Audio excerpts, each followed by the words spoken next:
Welcome to Pathways to Greatness, the show where faith meets focus and potential becomes purpose. I'm your host, Jeff Forrester, mental performance coach, speaker, and believer that greatness begins within. Each episode, we'll uncover the biblical principles, mindset strategies, and daily disciplines that help student athletes, parents, and leaders just like you walk boldly in their calling. Let's step onto the path that leads to true greatness, God's way.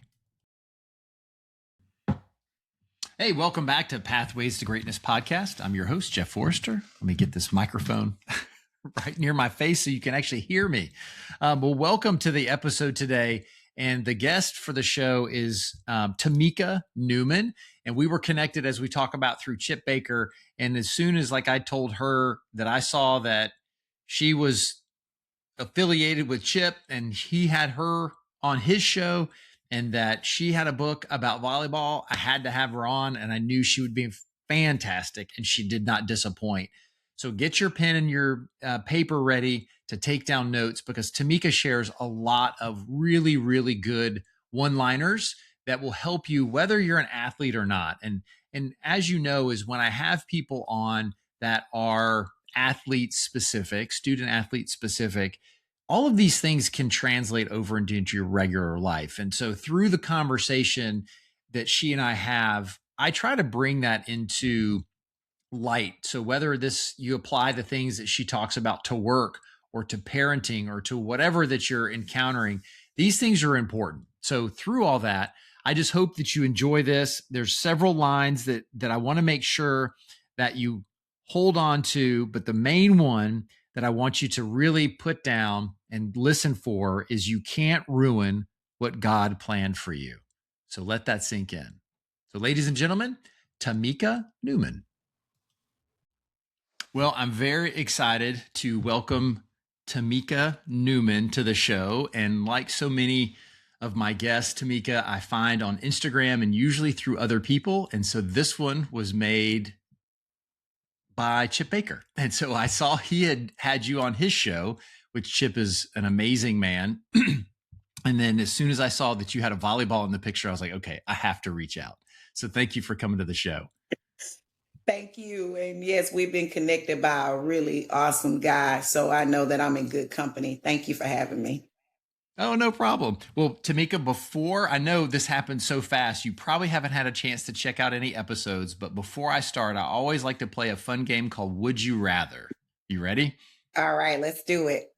All right, this is the warm up. So would you rather fail publicly pursuing a big vision or succeed quietly playing it safe? Fail publicly pursuing a big vision.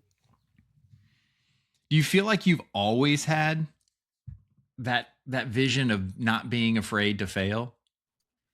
No, I don't. I think I grew into that. I think I would have rather failed or succeeded privately. I think just maturity. Maturity is the reason. My faith. I know. I always tell my students, you can't ruin what God has for you. You didn't. They're like, oh, I'm really messed up. And it's like, no, you can't. You couldn't. If God had it in the plans for you, don't think so highly of yourself. You couldn't have ruined your chance at that. So my faith and maturity for sure have changed my perspective on that. Well, I just had to write that down. You need to have, you can't ruin what God planned for you as a t-shirt, as a bumper sticker, whatever it takes, because that just sums it up so perfectly. And there's so many times in my life, I wish I would have had a phrase like that to go back to just remind myself this is where God has me. The episode right before you was just all about God's plan is rarely clear in the moment. Mm-hmm. It's always like, wait a minute, why am I here? And can we go ahead and you tell me where you're headed, where I'm headed, so that way I don't have to keep guessing, but that's part of the growth. Absolutely. I think maybe TD Jakes said if he tells you where you're headed, you might abort and all you have to go through to get.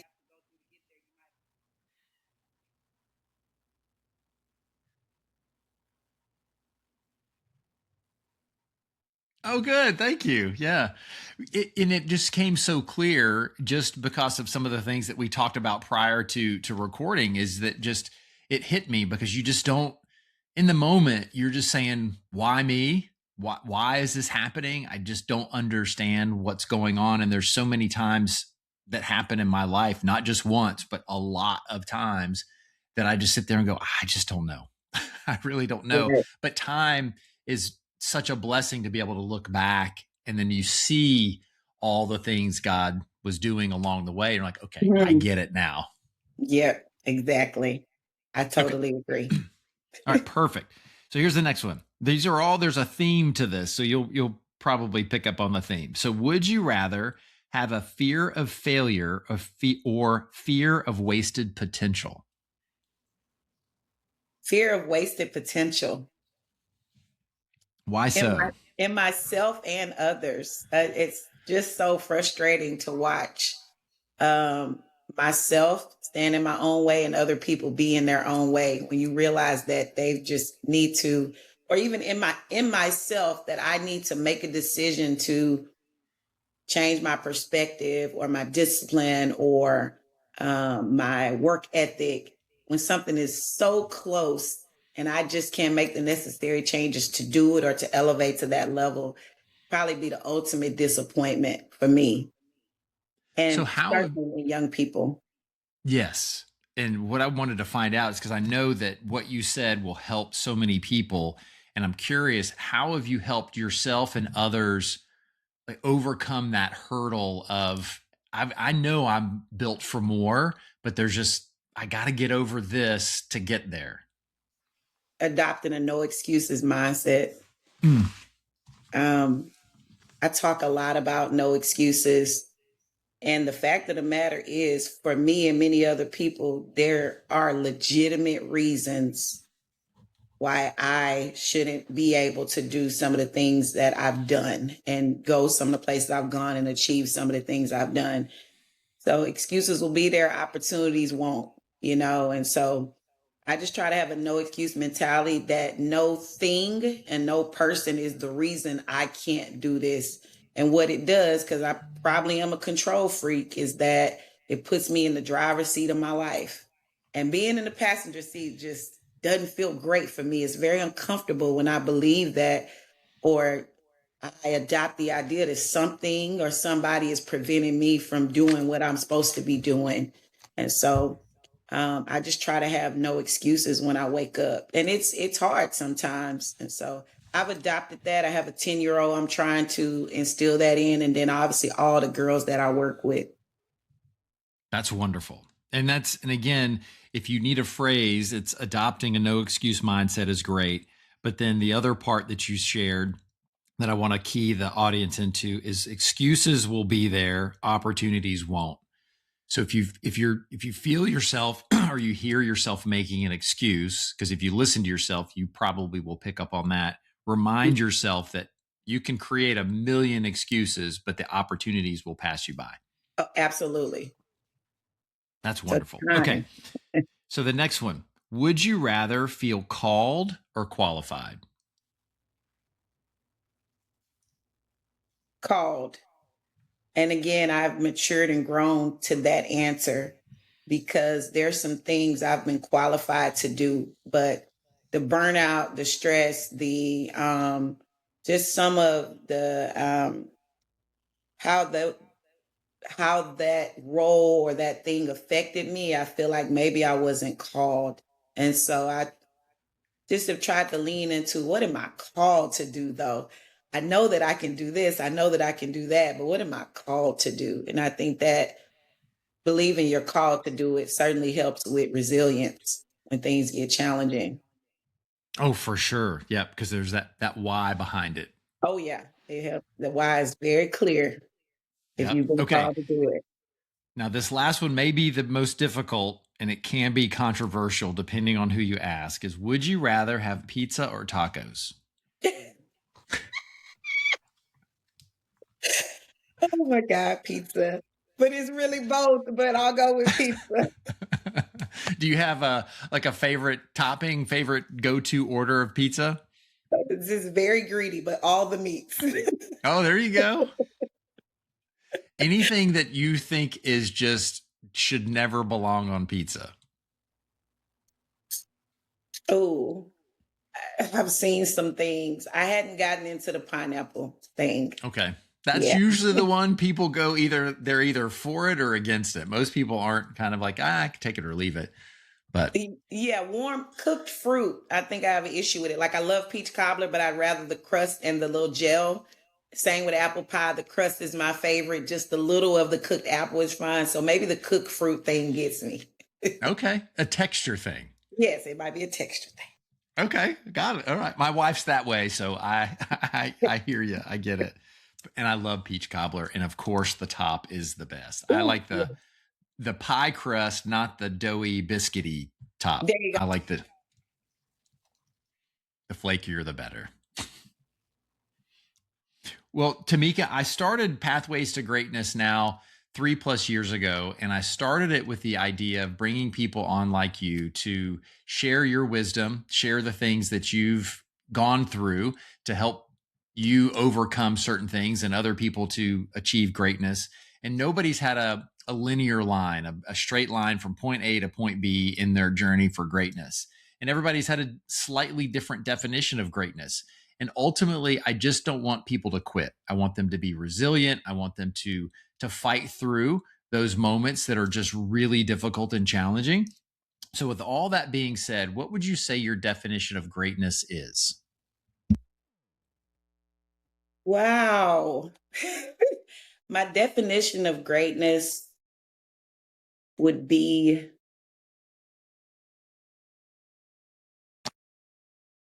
striving to be better today than you were yesterday. So very heavily aligned with personal development. So getting better, 1% better every day. Yeah, and that's a great reminder to everyone is that there's no finish line to that. It's like as soon as you get a little bit better, then there's always room for improvement. And all of the elite athletes, they've never settled with what they've done in the past. They look for something more, and they always know they can have their elbow a little higher, their hands a Mhm. little different, their feet a little different. Just they can tweak their nutrition, their recovery. There's always something that they're looking to Absolutely. fix. Well, wonderful. Well, Tamika has a definite resume that will help everybody around getting 1% better. So she's a 2-time author, which is awesome. The first book was Grateful and Greedy, and we'll go into that just a little bit because I like the way you described greedy. And then her most recent one, if I'm not mistaken, is Grit and Grind, the 5th set workbook. And this is what drew me into you, Tamika, is the fact that it had something to do with volleyball and a 5th set. And so, if you would like, just provide the audience a little bit of a background of who you are and what qualifies you to write a book. And I think everybody is qualified to write a book.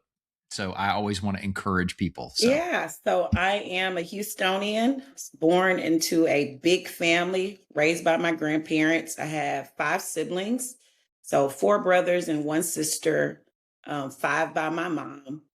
My early life consisted of church, home, and school.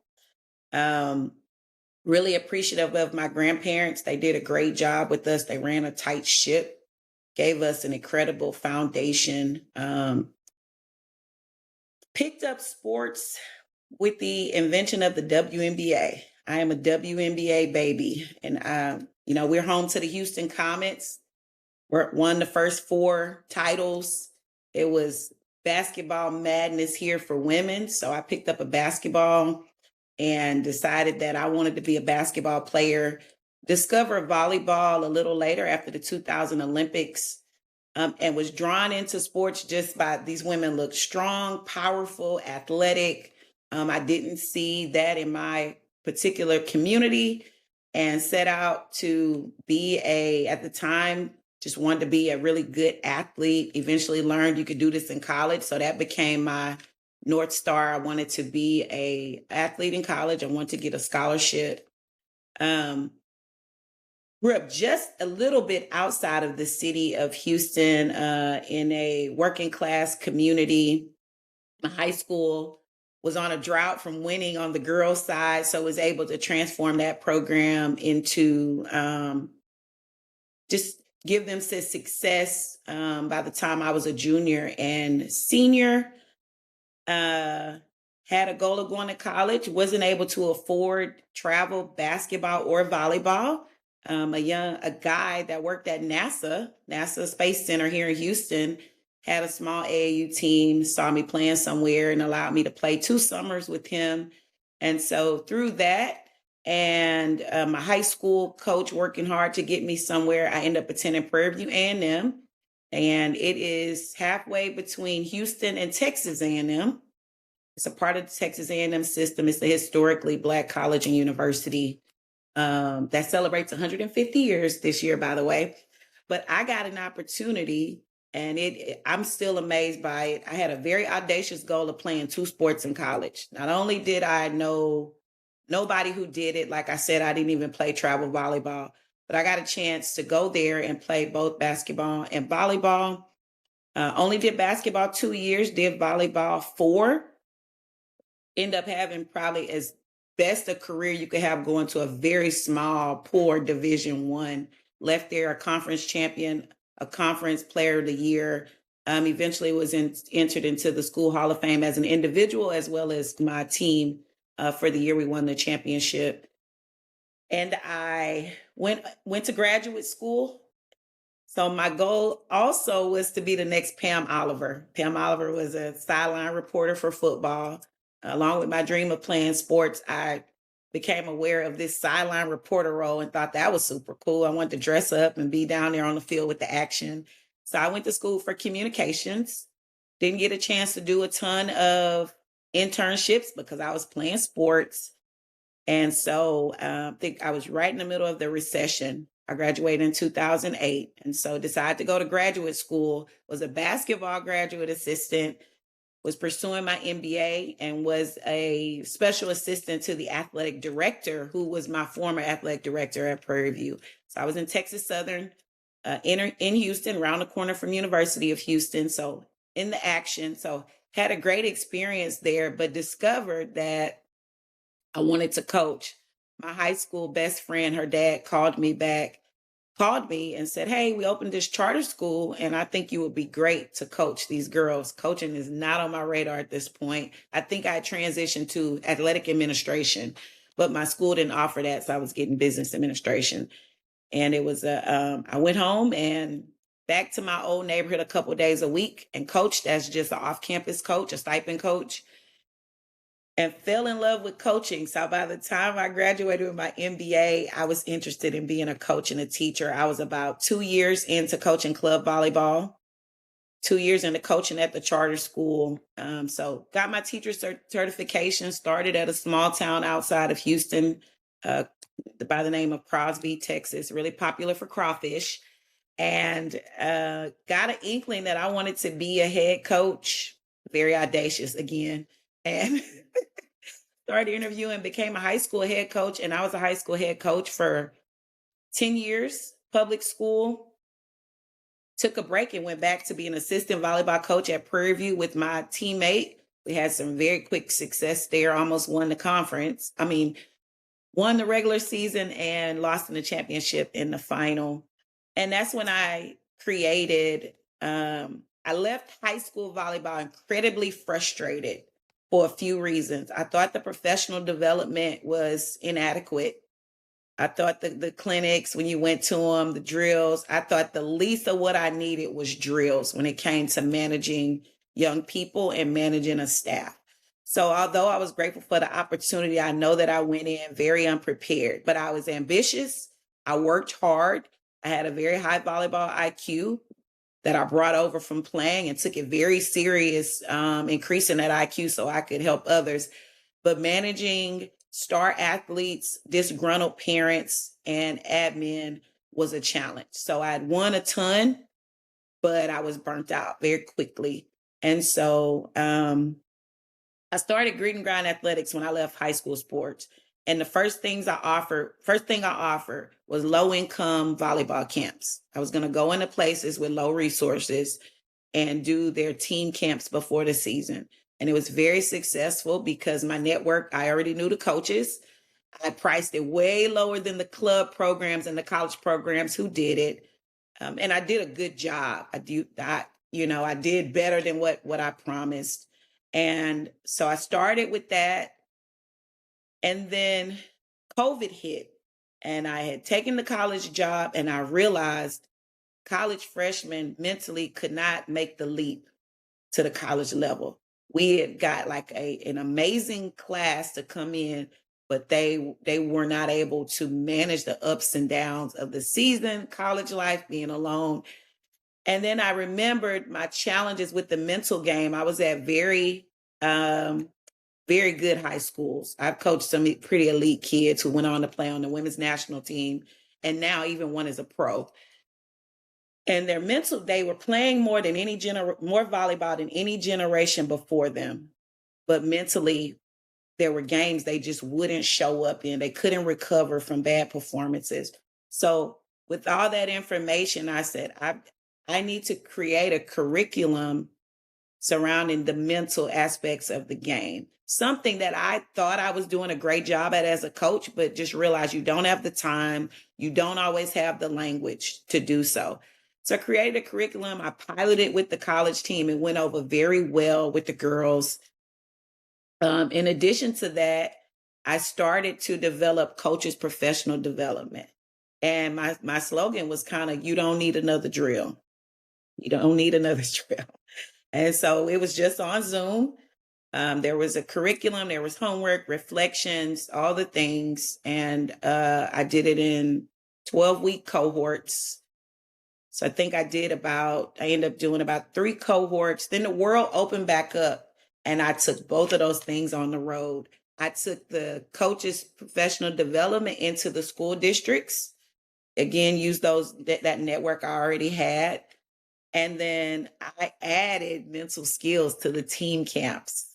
So for both days you had camp, I used to do 2 days, 4 hours. First 20 minutes was mental skills. And it grew and grew. And club teams would bring me out to do some sessions with them. I've done a lot of online sessions, had a few one-on-one clients from high school to college.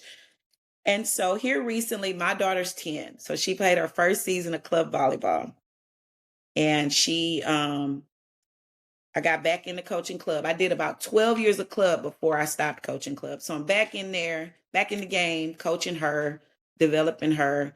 And I guess this kind of leads me right into the book, the workbook. But with wanting to have more reach, now if being affiliated with a club didn't feel as comfortable being a vendor for clubs, and wanting to maximize my time with her, I thought I've got to put all this stuff, all these frameworks into a book that it can reach people. And I don't physically have to be there to do it. And now it's a resource for coaches like me who didn't have a lot of time, and they just can be able to go say, hey, get your book out. So I'll stop there because I know we'll get into the book, but it's been incredible. I will start year 18. And so I came out of college coaching. Being on the road wasn't conducive to what I wanted to do with my daughter. I came back in through private school, which I absolutely loved. And so very quickly, that private school elevated me to assistant AD, then co-AD, then AD. And it was a K through 12. I loved knowing every kid's name from the babies all the way to seniors. It was a really cool opportunity, but very time consuming. So now I'm a middle school girls athletic coordinator, and I'm over a lot smaller staff, and able to spend that time getting my daughter started in her sports career, which is volleyball now, but it was tennis, soccer, and now volleyball. So. It's just pick a flavor and then go from there, right? And I hoped I had done a great job of exposing her to something other than that, but she actually settled on volleyball and believes she's going to be a volleyball coach. So. Hey, there you go. There you go.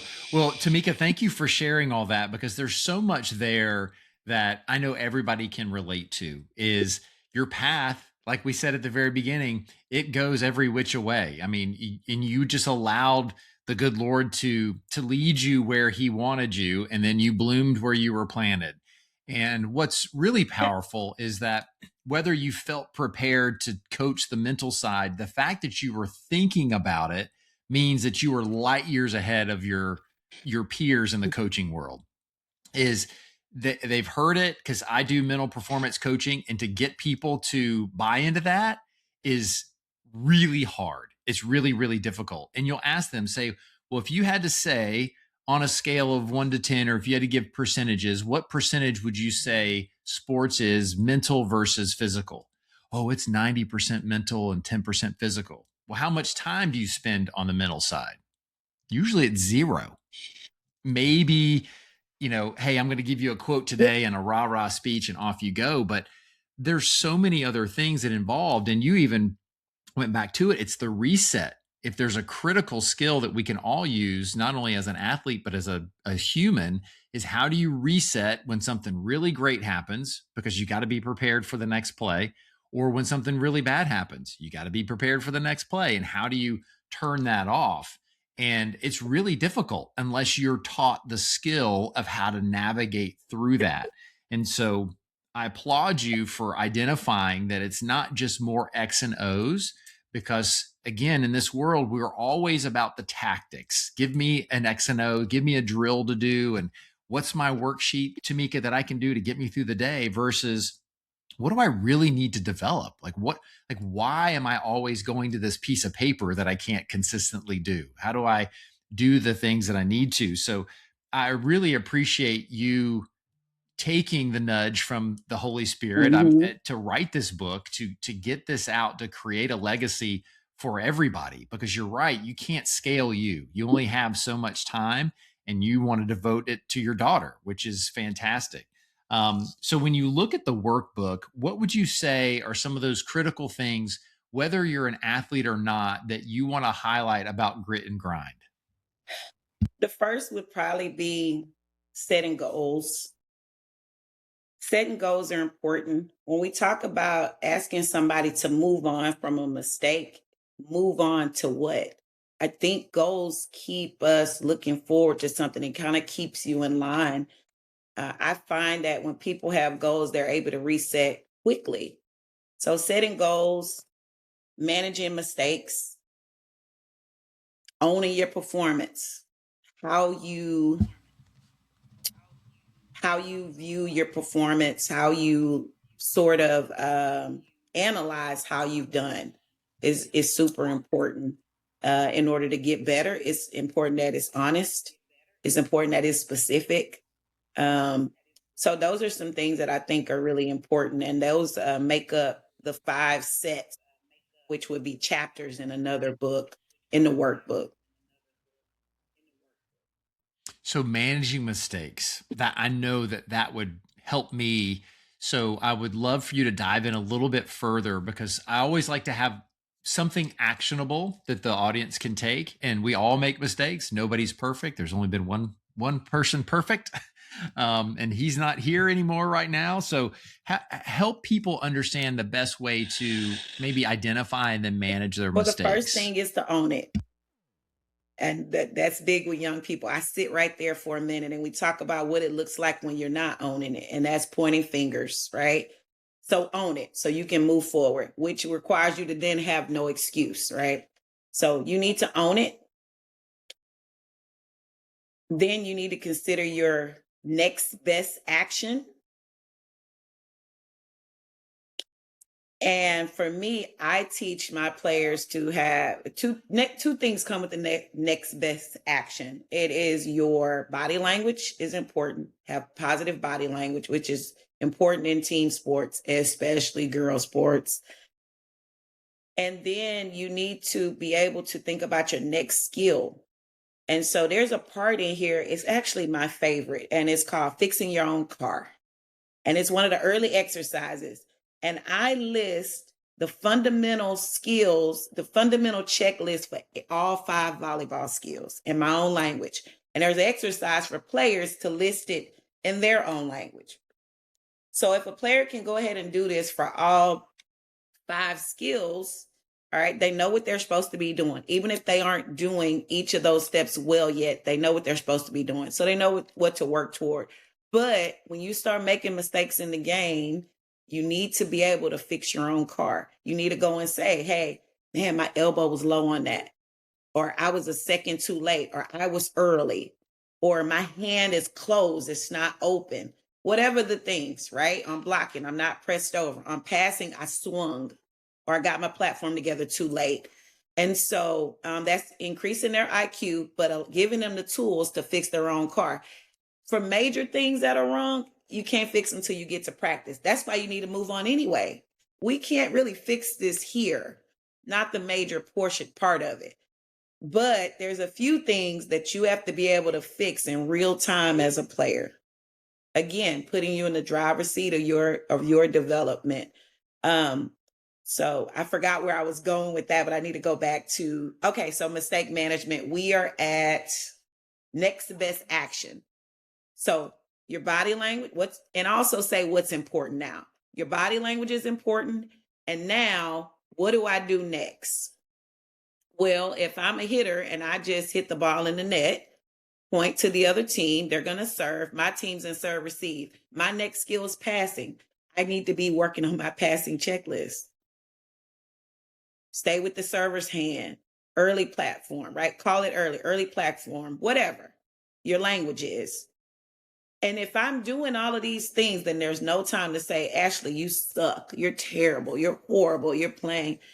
And then also there's good, positive self-talk. When I go out to players, I make them come up with their positive self-talk. And I tell them, mine was, you're better than this. When I make a mistake, for whatever reason, that just really hits at my pride. Like, you're better than this. And that's in every area of my life. If I'm incredibly impatient with my daughter, I'm like, okay, you better than this. You said you were going to be better than this, rather, right? And so they'll come up with their thing. You got the next one. I also encourage them to have a cue. Maybe you look at the tape on the net. Maybe you take a glance at the pole or whatever. Maybe there's something written on the side of your shoe or on your wrist. And so those are some of the things that I teach for mistake management. So own it. Good body language, next best action or what's important now, good positive self-talk, and then execute, right? I also talk a lot about breathing, using your breathing. Maybe during COVID, I did some work with mindfulness, lots of work with mindfulness, and started to practice a lot of breathing tools.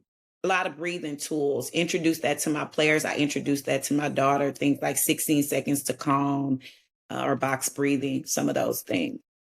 So I'm really excited about the mistake management. I've been teaching that template in that way probably about 6 years. I've presented that several dozen times to different groups.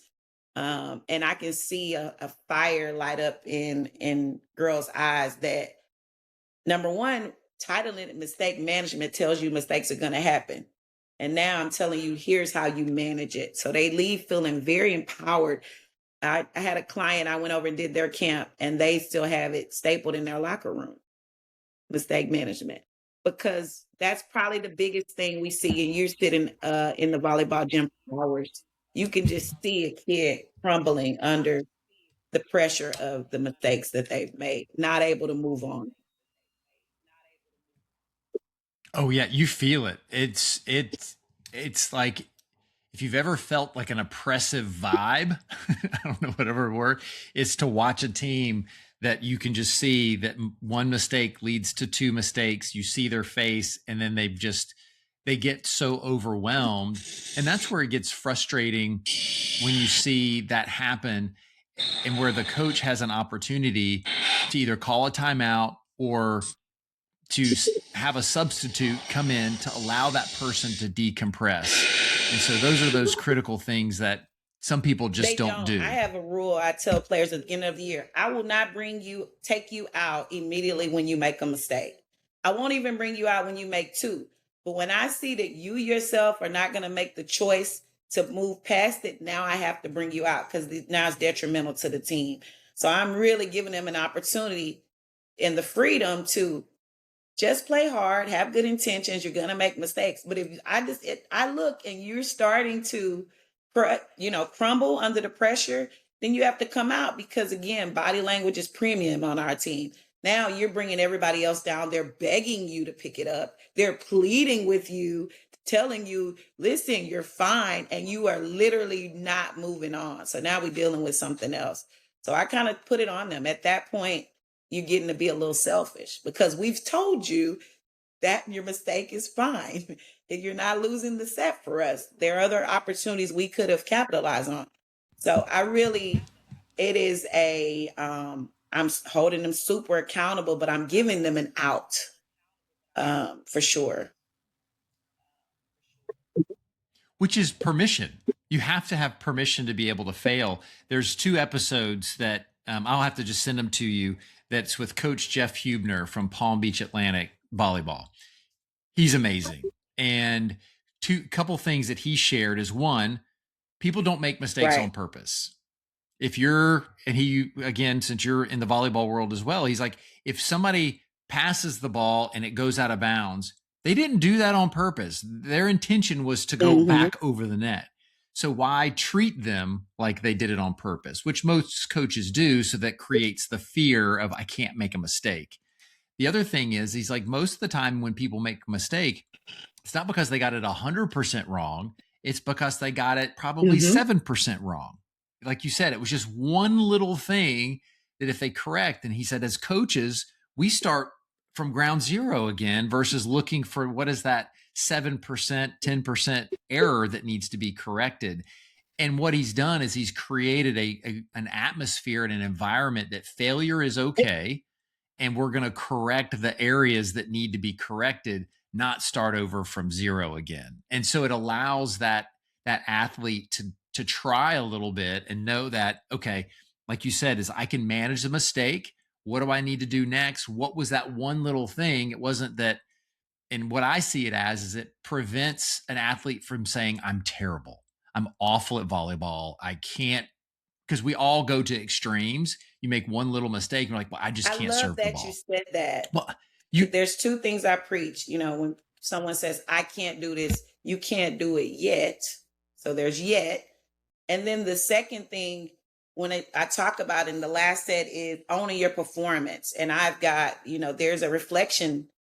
Match reflections make up the bulk of this book. There's about 30 opportunities to do so. They're just on a half page. What went well? What was challenging? And what can I do before the next set to fix this? And it helps them to not just say, they hop in the car and as a parent, you say, how was the game? It was bad. It was bad. No, what was challenging? Oh, Mom, serve, receive is still bad for me. I'm shanking balls. Or the person next to me is going for balls that are mine. Or I'm blocking. I was late. I didn't press. And I just kept getting used. Again, we're trying to increase their IQ. The more we do that, the better they're going to be. That's how you create an elite athlete. They can fix their own car in real time. So these questions help them to narrow their focus. And young people need that because they'll just, everything's bad, everything sucks. And so, no, everything didn't suck because you forgot to mention that you served incredible. Your float was amazing. It was deep. It was between people. It was tripping up the whole team. But they're just going to remember that they got used a couple times. And that just was the highlight of the weekend, that they kept getting used on the block. So really have to help them narrow their focus. And that's what this workbook is all about. Helping them to really key in on what they need to get better at and to make them aware of it. So when they're in practice, they're not checked out on that part. They go into practice with a goal, which is super important. If we want to going back to me saying being great is getting better every day. Can't get better every day if you don't know what you need to get better at. So how you analyze yourself is important. Just as important as the mistake management I found. Yeah. And when you were talking, I'm thinking as an adult, for those that are listening that aren't athletes, but more specifically as parents, holy smokes, talk about being able to mistake manage because we do it all. We make mistakes all the time as parents, and we look back, and we have a lot of those same thoughts. I think, at least I do, is that I've just failed. Like, what did I do wrong? Why did I do? But you forget of all the things that you're doing right, the things that you're able to help your young person. And one of the things that I started to do that helped me, and this was for me, and this may help some of your athletes or definitely some of the listeners, and I did an episode about it, is just seeing people through God's eyes. Is that I need to see me through God's eyes, and I need to see others that, again, the mistake is the mistake, but he still loves me. Yeah, I made a mistake, but he's not turning his back. He's not laughing at me. He's not saying, how could you? He's like, I knew you were going to do it, but I'm still here, and I still love you. And I feel that that's an important role that coaches can play in athletes' lives. Is, like we said earlier, is mistakes are going to happen, and I love you anyways. Absolutely. You're talking about grace. And every day, as a person who leads 6 women who are, they're going to mess something up. We're in charge of a lot of things, work long hours. They're going to miss something. They're going to be late.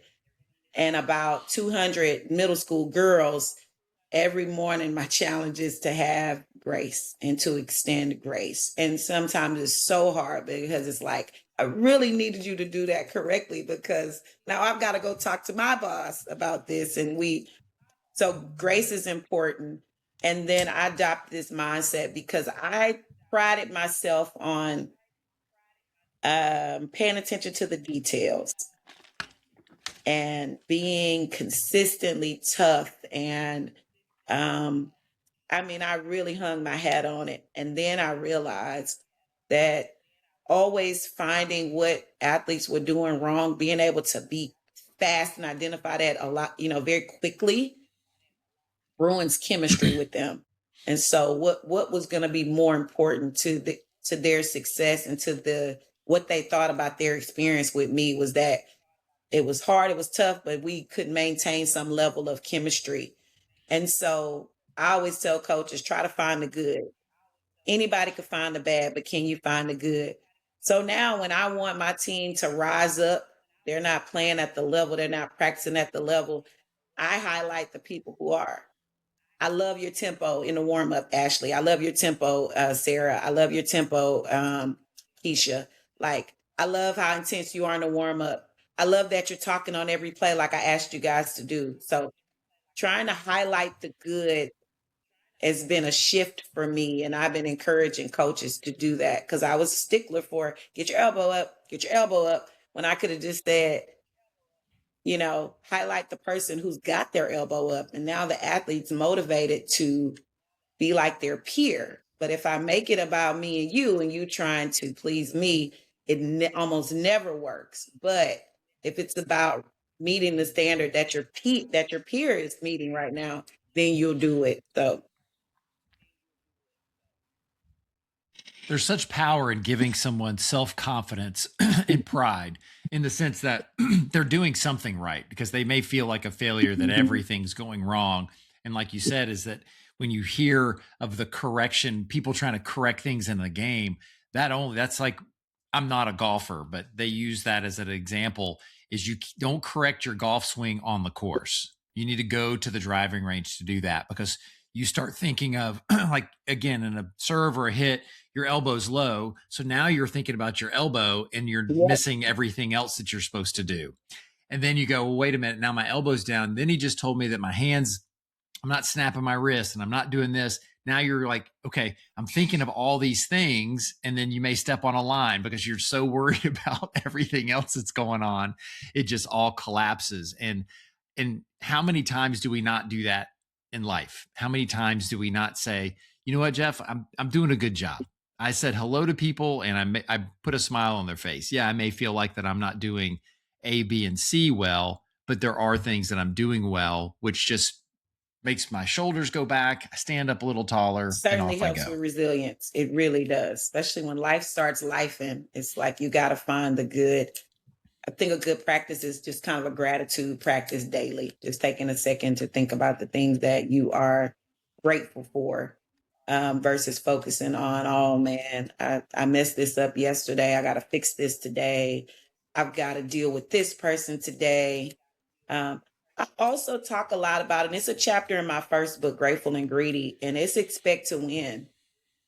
You know, the minute our feet hit the floor, we've got to expect to win that day. And that what that just means is that we expect the positive. We don't say, oh, here we go. It's going to be traffic. They're doing construction on that road, and I know I got to go that road. It's just with anything, waiting on a decision. Well, I know it's going to be no. And so that expect to win perspective has helped me a ton. I'll catch myself. I think I left my earphones on the Stairmaster, and I was like, they ain't going to be there. People still. And I was like, you know, I get to the desk and sure enough, someone turned them in and I felt convicted because I was like, why didn't I just choose a positive mindset about those headphones? I mean, they're pink. Maybe somebody's not into pink, or maybe somebody's just, you know, a Christian followed me behind me and they're going to turn them in because it's the right thing to do.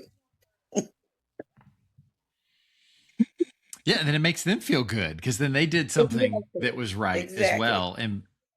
And those are the things that compound. Well, Tamika, this is wonderful stuff, and I know that you're very busy based on what you just shared of all the things that you've got going on. So I'd love for you to tell people how they can find the book, purchase the book, and then follow you on social media. So for individual orders, just for one person, I would say Amazon is the best option. It's there.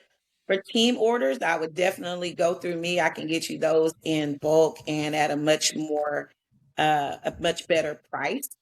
And that's at TamikaNewman.com. So first name, last name.com. You can also follow me on Instagram at GGA_2019.